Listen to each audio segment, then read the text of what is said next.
Whitey. Whitey, everyone, Whitey! Looks a little bit that name, Whitey. You know, that was a little bouncy name. And I love fucking people with that, you know. Because when people lost their keys or their wallets, they come to me, you know, they're like, hey, I heard that you have my wallet and keys. And I'm like, say it. And they look at me all like, wallet and keys? No. Say my name. They look at me all strange, Whitey. I'm like, racist. But no, I get pushed from my wallet and keys, you know. But you know, the first time I ever felt discrimination was in Houston.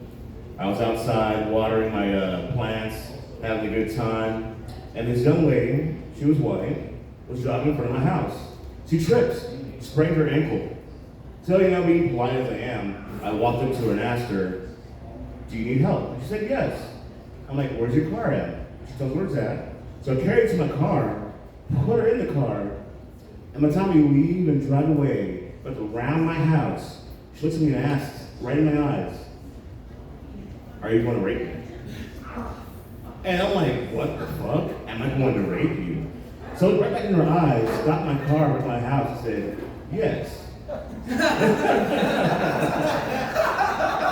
So I take her to my man cave in back, pick her up, slide her into my recliner, and put some some numbing lotion on her ankle, you know? I wrapped it up, gave her some ice for it, you know? And then I said, unlock your phone. I need to call your husband to come pick you up. I looked her right in the eye and said, see, I raped you with kindness. The best kind of rape, gentlemen. Behave yourselves. All right? Thank you. Be a gentleman. Now, on my way from leaving Houston, my friend calls me up and says he needs party favors for a party's going on. I'm like, what kind of party? What do you mean? He's like, you know what kind of party. You know, it's winter time, quarantine just stopped. It was time for an orgy. So I had to look around for a good porn store, so I needed condoms, lube, Viagra, maybe even Plan B they have it, just in case. Because that's the best thing for, orgy, Plan B, just in case.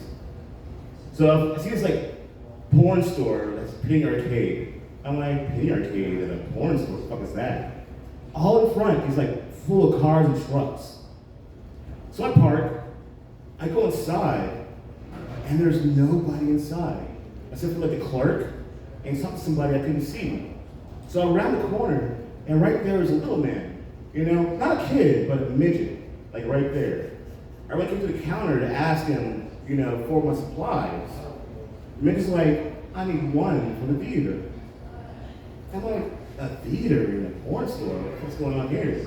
I'm like, oh, is everybody in a theater? It must be interesting, And plus, you gotta admit, most porn theaters are people are masturbating, right? And you wanna know how big is the proportion of a midget's hand to his dick? It's just interesting. Something I wanna figure out for myself. I know everybody else is interested too, that's some shit right there. So I buy a ticket for myself, and as I'm walking down this hall, look to my left, there's rows of DVDs. And the first one's Big Booty Bitches Volume 3. I'm like, all right, that's cool, Next one was Harry Cunts Are Us. I'm like, hey, that's interesting, that's fine.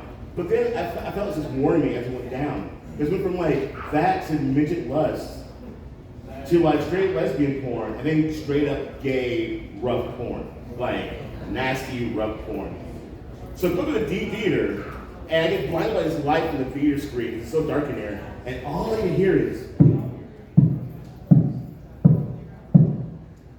So as my eyes adjust, I look down to the theater, and I see men surrounding this midget who has a 10-inch dick, pounding this one skinny guy, going for brown gold.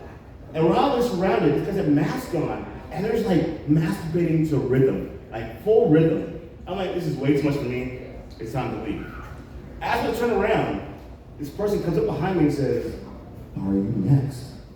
I'm like, what the fuck is this shit? I turn around, what's going on? And he's like, what? Are you chicken? And it has Marty McFly feeling. He's like, fuck that shit, I'll fuck anything. He's like, ooh. He grabs me by my belt with one finger. Just pulled me down to the fucking road. I have not slapped somebody so hard in my life that, you know, it's like a big smack. I felt it. And all I heard from was, ooh. I ran the fuck out of there, got to my car, got the fuck out. And I did not get my lube or my condoms or my Viagra. Oh well. You guys take care. Thank you very much. Whitey, everyone. Whitey. I can say that. It's our word. All right. Your next comedian coming to the stage is Rahul Patel.